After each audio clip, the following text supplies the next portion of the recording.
Hello everyone, welcome back to the channel. आज के video में हम डिस्कस करेंगे कि लमसम अमाउंट को म्यूचुअल फंड में कैसे निवेश करें। लमसम का मतलब होता है कि एक बार में यदि पैसा आपके पास कहीं से आ गया, जैसे कि यहाँ पे कोई एनुअल बोनस का पैसा आपको रिसीव हुआ हो, या कोई प्रोविडेंट फंड या ग्रेचुइटी का पैसा हो, वॉलंटरी रिटायरमेंट स्कीम का हो, कोई प्रॉपर्टी आपने सेल की हुई, या कोई इन्वेस्टमेंट आपने किया था उससे प्रॉफिट हो गई, कोई व्हीकल आपने सेल किया उससे आपको एक बड़ा अमाउंट मिल गया, फिक्स डिपॉजिट हो गया, एलआईसी का पैसा हो गया, what ever the sources of lump sum money.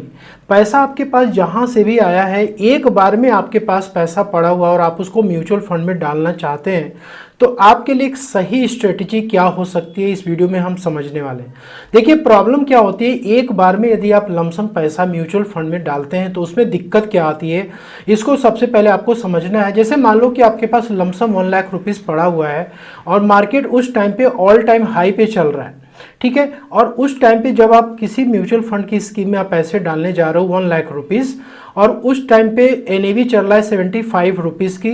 अब ऑल ऑफ सडन क्या हुआ, मार्केट क्रैश कर गया, कोई न्यूज़ आ गया या फिर कोई बैड परफॉर्मेंस होगी कंपनीज की, या फिर कोई प्रॉब्लम हो गया, because of any reasons market fall किया, और जो एनएवी थी 75 की वो आ गई दोस्तों 55 रुपीज़ या 65 रुपीज़ की।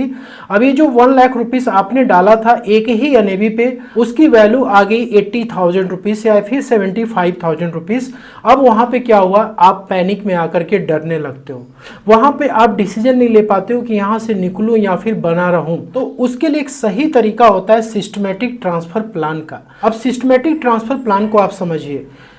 आपको लमसम पैसा इन्वेस्ट करना है तो सबसे पहले किसी लिक्विड फंड में उस लमसम पैसे को आप डाल दीजिए, जिसमें कि आपको फिक्स डिपॉजिट के इतना इंटरेस्ट मिलता है या रेट ऑफ रिटर्न मिलता है। वहाँ से आप क्या करिए, ये जो एसटीपी आप देख रहे हो ना, इसके माध्यम से आपको कुछ पार्ट में उस पैसे को किसी म्यूचुअल फंड में जिसको कि आपने प्लान किया हुआ है उसमें आपको एसटीपी लगानी है। तो देखिए, जब आप पार्ट में म्यूचुअल फंड के यूनिट्स को बाई करते हैं तो उसका क्या इफेक्ट पड़ता है। आपने 1 लाख का यहाँ पे लमसम कर दिया। अब मान लो कि यहाँ पे आपने कुछ पार्ट में इन्वेस्टमेंट इस पॉइंट पे आपने खरीदा, यहाँ पे आपको कुछ म्यूचुअल फंड्स की यूनिट्स मिली, थोड़ा मार्केट ऊपर गया, आपने फिर से बाई कर लिया।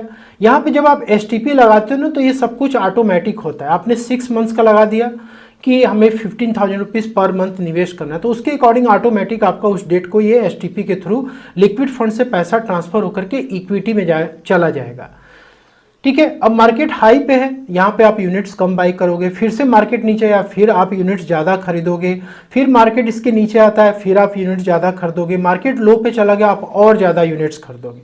तो मार्केट ऊपर हो या नीचे हो, आप क्या कर रहे हो, अपने लमसम पैसे को कई पार्ट में जो आप डिवाइड कर देते हो, तो मार्केट यदि इनकेस बाद में चल के गिरता भी है तो आपके पोर्टफोलियो में उतना नुकसान देखने को नहीं मिलता जितना कि आप किसी एक सिंगल एनएवी पे आप इन्वेस्टमेंट करते हो तो देखने को मिलता है। यहाँ पे आपको रूपी कॉस्ट एवरेजिंग का फायदा मिल जाता है। मार्केट यदि यहाँ से यू टर्न ले लिया, ऊपर चला गया, तो इसकी बेनिफिट आपको बहुत अच्छी मिलती है। यदि मार्केट यहाँ से फिर से थोड़ा बहुत नीचे भी आता है तो भी आपको डरने की जरूरत नहीं, क्योंकि आपने कई पार्ट में उस पैसे को निवेश किया। और इन्वेस्टमेंट करके ऐसा नहीं कि आपको तुरंत रिजल्ट का एक्सपेक्टेशन करना है, आपको थोड़ा वेट करना है, क्योंकि मार्केट जब भी रिटर्न देता है थोड़ा सा टाइम रिक्वायर्ड होता है, ठीक है। तो ऐसे केस में क्या होता है, एक तो रिस्क भी आपकी डाइवर्सिफाइड हो जाती है। अब यहाँ पे क्वेश्चन ये आता है कि हम जो भी लिक्विड फंड में पैसा लमसम कर रहे हैं वहाँ से हमें इक्विटी में ट्रांसफ़र करना है, तो हम कहाँ पे कर सकते हैं। देखिए, कुछ पॉसिबल सिनारियोज होते हैं। अब एक कोई भी व्यक्ति यदि म्यूचुअल फंड में नया निवेश करने जा रहा है, उसको लमसम पैसा इन्वेस्ट करना है, उसको XYZ कुछ भी पता नहीं है, तो कुछ सेफ फंड की कैटेगरीज होती है जिसको कि आप कंसीडर कर सकते हो, जैसे निफ्टी 50 का इंडेक्स फंड हो गया, फ्लेक्सी कैप फंड हो गया, या फिर कोई हाइब्रिड कैटेगरी का फंड हो गया, जिसमें हाइब्रिड में भी कंजर्वेटिव हाइब्रिड फंड होता है जो कि बहुत ही कम रिस्क के साथ आता है, या फिर बैलेंस एडवांटेज फंड को कंसीडर कर सकते हैं, या एग्रेसिव हाइब्रिड फंड जिसमें कि इक्विटी का पोर्शन ज़्यादा होता है, डेप्ट का कम होता है। तो इसमें यदि आपकी रिस्क लेने की क्षमता ज़्यादा है, आपकी टाइम होराइजन्स भी लंबी है, लेट से कि आप 5 साल के लिए आप छोड़ना चाहते हैं अपने पैसे को, तो उस केस में आप एग्रेसिव हाइब्रिड फंड को कंसीडर कर सकते हैं। यदि आपका नज़रिया 3 साल है या फिर 4 साल है, तो उस केस में आप बैलेंस एडवांटेज या कंजर्वेटिव हाइब्रिड फंड को कंसीडर कर सकते हैं। तो यहाँ पे ये जो भी कैटेगरीज है, एक सेफ साइड की कैटेगरीज है म्यूचुअल फंड की, जिसमें कि एसटीपी प्लान आप कर सकते हो। अब यहाँ पे क्वेश्चन ये आता है कि जो पैसा हमने लिक्विड फंड में डाला है, वहाँ से हमें इक्विटी में ट्रांसफ़र करना है, तो कितने महीने में हमें एसटीपी करना होगा। यहाँ पे ये डिपेंड करता है कि उस समय मार्केट की क्या वैल्यूएशन है, क्या मार्केट ऑल टाइम हाई पे है या एक्सपेंसिव है, या फिर मार्केट चीप है। चीप का मतलब हो गया कि मार्केट सस्ता है, मार्केट में सेल चल रही है, मार्केट जो है ऑलरेडी 10 to 15% या 20% डाउन चल रहा है, ये इंपॉर्टेंट होता है। और नेक्स्ट यहाँ पे होता है आपका पहले से इन्वेस्टमेंट पोर्टफोलियो, क्या आप पहले से म्यूचुअल फंड में इन्वेस्टेड हो, आपका पोर्टफोलियो पहले से मैनेज्ड हो रहा है। तो देखो यहाँ पे क्या है कि यदि आपका स्मॉल पोर्टफोलियो है, ठीक है, या फिर आपका कोई पोर्टफोलियो नहीं है और आप लमसम पैसा डालना चाहते हो, आपका लमसम पैसा मान लो कि ज़्यादा अमाउंट का है, लेट से कि 5 लाख रुपीस इन्वेस्ट करना है और उसमें मार्केट बहुत ऑल टाइम हाई पे चल रहा है, तो उस केस में आप 9 से लेकर के 12 मंथ्स की एसटीपी लगा सकते हैं।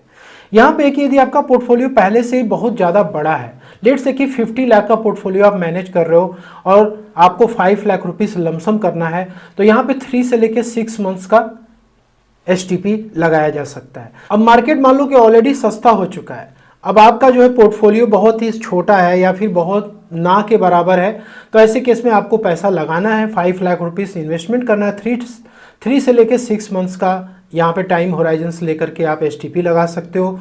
और यदि आपका पोर्टफोलियो बड़ा है, मार्केट जो है ऑलरेडी बहुत करेक्ट कर चुका है, तो उस केस में 2 मंथ्स का लमसम आप प्लान कर सकते हो। तो दोस्तों यहाँ पे सिस्टमेटिक इन्वेस्टमेंट प्लान और सिस्टमेटिक ट्रांसफ़र प्लान दोनों में ही डिफरेंसेस होते हैं। सिस्टमेटिक इन्वेस्टमेंट प्लान आप अपनी सैलरी के अकॉर्डिंग प्लान करते हो, जो कि आप 5 ईयर, 10 ईयर्स या 15 ईयर्स के लिए आप छोटे छोटे अमाउंट को इन्वेस्ट करते जाते हो। लेकिन सिस्टमेटिक ट्रांसफ़र प्लान में आपके पास जो लमसम पैसा पड़ा हो, उसको आप कई पार्ट में डिवाइड करके आप 1 मंथ, 2 मंथ, 3 मंथ्स या 4 मंथ, 6 या फिर मैक्सिमम 12 मंथ्स तक आप डिवाइड करके इन्वेस्टमेंट प्लान करते हो। Hope you like this video में दी जानकारी आपको पसंद अच्छी लगे तो लाइक से जरूर। Thank you so much.